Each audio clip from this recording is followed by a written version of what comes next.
שבוע שעבר הייתי אצל המטפלת שלי עכשיו. זה מטפלת שאני עושה איתה עבודה דרך גוף. אנחנו עובדים עם הגוף ותוך כדי מדברים.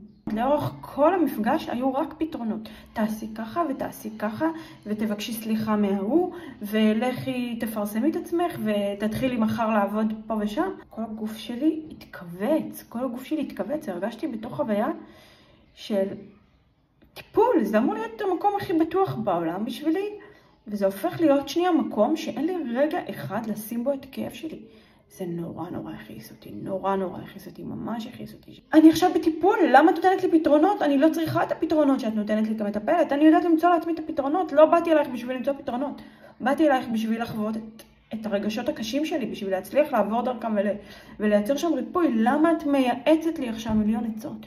זה נורא הכעיס אותי עכשיו. זה כל המהות בטיפול, שאני ידע לפתור את הבעיות שלי לבד. למה לעזאזל אני צריכה עכשיו לפתור את כל הבעיות שלי? אני אפתור אותם אחר כך. עכשיו בטיפול אני לא רוצה לפתור שום בעיה. אני רוצה בסך הכל לתת מקום לכאב שלי. עכשיו זה מטפלת שהיא מהממת באמת. היא מהממת והעבודה איתה מדהימה. אבל למה ככה? למה?